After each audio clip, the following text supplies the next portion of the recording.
Ndabasuje mbifurije amahoro. Uyu munsi tugiye gusobanura izina Devota. Icara hamwe turebere hamwe ubusobanuro bw'iri zina n'inkomoko yaryo, ibiranga aba Devota, uko bitwara mu rukundo n'imirimo bashobora gukora.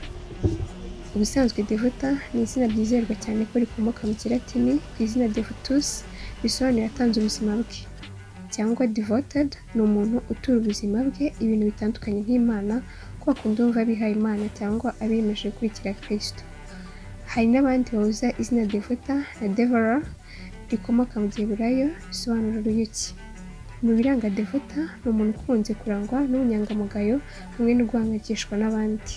Usanga mu muryango ari abantu bakunze gushyigikira abandi cyane kandi bakaba inshuti zikunze gufasha igihe ubakeneye.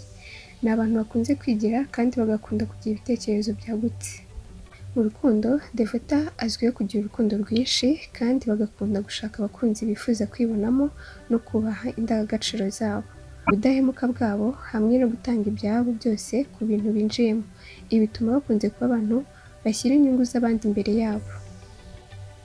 Mu mirimo babashinga usanga Devota abasha imirimo isaba kwita ku bandi nk'ubuganga, gufasha, kwigisha n'indi mirimo isaba ibikorwa ngishwanama.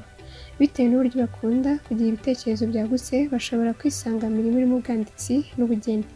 Ubuhanga, udushya no kwitangira abandi bituma Devota aba inshuti, umukunzi cyangwa umufasha mwiza. Ndagushimiye cyane kuba wabanye nanjye uyu munsi. Niba ufite izina wifuza ko nzagusobanurira, twandikire muri comment. Naho utaha.